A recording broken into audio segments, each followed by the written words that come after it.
Bienvenida o bienvenido a este curso de ecografía clínica. En este tema vamos a abordar el diagnóstico de las consolidaciones pulmonares, sobre todo dirigido al diagnóstico de la neumonía. La neumonía como tal se diagnostica con la clínica. La imagen ecográfica es completamente inespecífica y tanto una atelectasia, un cáncer de pulmón o un infarto pulmonar pueden dar la exacta y misma imagen que una neumonía bacteriana. Hay otras cosas que generalmente no estamos muy acostumbrados a valorar en este tipo de patología, quizás porque el diagnóstico hasta ahora lo hacíamos con herramientas imprecisas y probablemente que no reflejaban la extensión de la enfermedad, como es la radiografía de tórax. Y realmente la neumonía habitualmente la vamos a ver de forma bilateral. La neumonía muchas veces se produce por la mala gestión o mala movilización de las secreciones respiratorias y esto ocurre en ambos pulmones, es decir, no es un proceso que pueda excluir el pulmón contralateral. En la radiografía de tórax, evidentemente, atisbamos las neumonías. Luego no podemos aclarar si son bilaterales o unilaterales con tanta precisión como con la ecografía.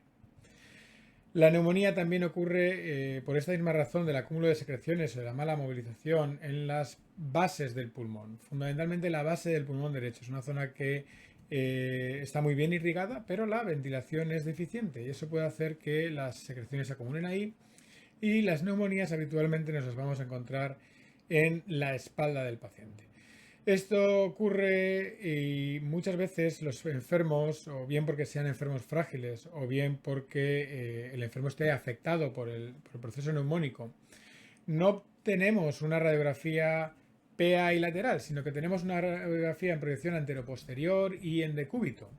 Y este lóbulo inferior, ambos lóbulos inferiores no están representados en esa proyección. Ocurre que la silueta hepática vela completamente esa zona y no lo podemos aclarar. Luego la ecografía tiene otra ventaja, como podéis observar, que es podemos ir allá donde la consolidación esté. Si es una zona que en la radiografía anteroposterior no se aprecia, podemos dar la vuelta, poner en decúbito lateral al paciente o incluso incorporarlo y con la sonda interrogar esas zonas basales del pulmón. La neumonía habitualmente tiene derrame pleural, es decir, la neumonía es un proceso inflamatorio y produce también una cierta pleuritis reactiva y puede haber una pequeña cantidad de derrame pleural. ¿Cómo podemos distinguir una neumonía de una atelectasia pasiva por un derrame? El secreto está en la proporción. Si nosotros vemos una consolidación grande y una cantidad pequeña de derrame, eso es presumiblemente una neumonía con un pequeño derrame metaneumónico. Sin embargo, si vemos un gran derrame pleural y una consolidación muy pequeña, eso es más plausible que se trate de una atelectasia y producido por un derrame pleural. Pero vuelvo a remitirme al punto anterior, lo más importante de esto, más allá de la imagen pulmonar, es la clínica del paciente. El paciente con neumonía tiene que tener fiebre, tos, expectoración, dolor torácico pleurítico de alguna medida. Es decir, los enfermos vulnerables y frágiles son menos proclives a manifestar este tipo de cosas, pero veríamos una reacción inflamatoria también en la bioquímica del paciente. Bien, y el último punto es que en la mayor parte de casos la neumonía contacta con la línea pleural en ecografía. Esta es la forma de ver la consolidación. Si no, no vamos a ser capaces de verla, como vamos a ver más adelante. Bien, ¿cómo se representa? ¿Cómo se presenta la neumonía? La neumonía de una forma esquemática sería un núcleo en el que están las bacterias y el pus sería, digamos, el núcleo de la consolidación y esto se rodea de un aro de inflamación, ¿vale? El aumento de la permeabilidad vascular y el hiperaflujo de sangre hacia la zona que está afectada por la neumonía produce una inflamación que lo vamos a ver como un síndrome intersticial. Bien. En función de cuál sea la distribución de esa consolidación, vamos a ver diferentes representaciones de la neumonía en ecografía clínica. Esto también es importante. La neumonía es una enfermedad que se puede representar de múltiples formas. No es exclusivamente la consolidación pulmonar la forma de verlo. Si la neumonía, ese núcleo de pus, ese núcleo de secreciones respiratorias acumuladas, contacta con la línea pleural, lo que vamos a ver es típicamente una consolidación. Como podéis ver aquí en el vídeo, la consolidación es una pérdida de la línea pleural que viene sustituida por una línea pleural muy desestructurada, en la que en ocasiones vemos también parte del parénquima pulmonar y puntos pequeños de aire atrapados en esa consolidación que llamaremos broncograma aéreo.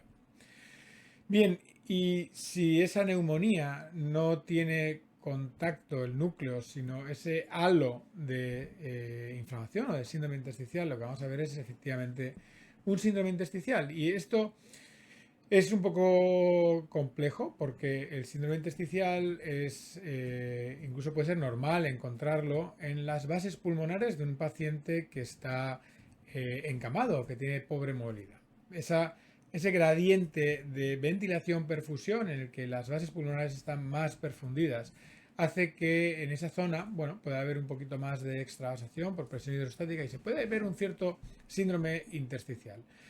¿Cómo vamos a sospechar una neumonía? Cuando el síndrome intersticial sea unilateral, o sea, de una proporción muchísimo mayor a una zona del pulmón en un paciente con un contexto clínico que lo favorezca. Nuevamente, fiebre, tos, disnea, dolor torácico pleurítico, expectoración, todo eso nos va a ayudar al encontrar un foco de síndrome intersticial a catalogarlo como una posible neumonía. Y esto es menos habitual realmente, ¿vale? Normalmente la neumonía tiene contacto con la consolidación de contacto con la pleura, pero también podemos encontrarnos una neumonía que esté ubicada en una zona del pulmón que no tenga relación con la línea pleural.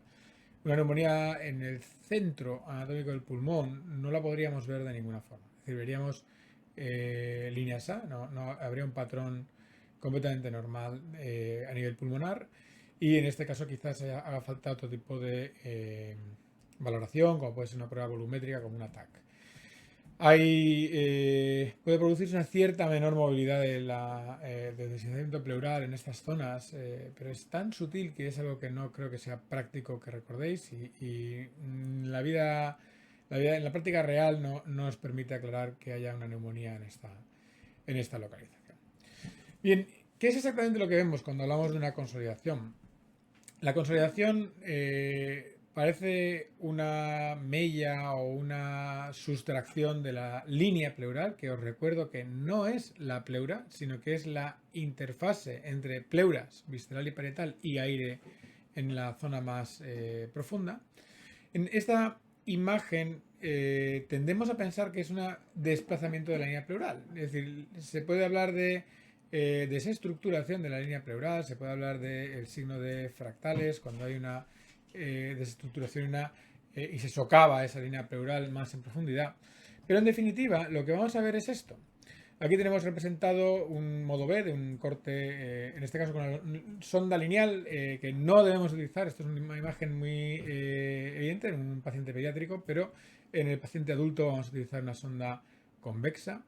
Aquí quedaría representada la línea pleural. La línea pleural está en todo momento en contacto con la pared torácica. Es decir, el problema es que esa diferencia tan abrupta de densidades entre lo que es una densidad líquida de partes blandas, como puede ser la pared torácica o el pus, y el aire del pulmón ventilado, aquí se desplaza. Y se desplaza con este contorno. El contorno más superficial sigue siendo la línea pleural y ahí sigue estando la pleura. Luego, todas las consolidaciones son subpleurales. Es un error de terminología hablar de consolidaciones subpleurales cuando estas son realmente pequeñas. No puede haber una consolidación pulmonar en el espacio pleural. Eso es algo que no puede ocurrir. Entonces, todas las consolidaciones son subpleurales. Otra cosa es que la línea pleural la podemos distinguir. Si al lado de la pleura hay pus, está en contacto con el pus, no vamos a poder distinguirlo porque la densidad es muy parecida. Y en este caso, toda esta zona enmarcada en este perímetro rosa está ocupada por las bacterias, o más bien por el pus. Este aumento de densidad de una zona que debería de estar ocupada por aire nos permite ver el pulmón. Y en ocasiones podemos ver puntos muy hiperecogénicos que podemos ver en el interior de esta zona del pulmón y que corresponderían al broncograma aéreo. Aunque hay varios tipos de broncograma aéreo, el broncograma aéreo puede ser dinámico, estático, puede ser broncograma líquido. Realmente esto no es muy práctico a la hora de plantear el diagnóstico de la neumonía. Si bien es cierto que el broncograma aéreo dinámico, es decir, que esos puntos blancos que corresponden al aire atrapado en ese magma de secreciones o de pus se puedan mover y nosotros veamos cómo se mueven en la pantalla, tiene la traducción de que esa zona está ventilada. Esto puede ocurrir con más frecuencia en las neumonías, pero también lo podemos ver en ocasiones en las atelectasias o en otro tipo de imágenes pulmonares. Luego, no nos permite diferenciarlo, catalogar al enfermo. Lo que más nos va a permitir catalogar al enfermo nuevamente, y esto hay que insistir, es la clínica. El resto del pulmón, como veis, está ocupado por aire. Luego, esa interfase entre el pus y el aire queda desflecada, queda desestructurada y es lo que vemos realmente en la consolidación. Pero nuevamente, la línea pleural está siempre arriba, siempre en contacto. La pleura parietal no se puede despegar y la pleura visceral está en contacto con la pleura parietal siempre y cuando no haya derrame pleural. ¿De acuerdo? Bien, esto es todo lo que vamos a ver de la consolidación. La consolidación, por otros motivos, como puede ser la atelectasia o el infarto pulmonar o el cáncer, hay formas que pueden orientarnos. Esto ya puede ser más complejo de evaluar, como puede ser el Doppler intrapulmonar, el uso de contrastes ecográficos o de una forma muy sutil la morfología de la consolidación, pero esto yo creo que es complejo, tiene una correlación inter e intra observador muy mala y realmente lo importante es en un contexto clínico apropiado en el que la probabilidad pretest sea razonable, ver consolidaciones creo que debe de apuntalar el diagnóstico de una neumonía.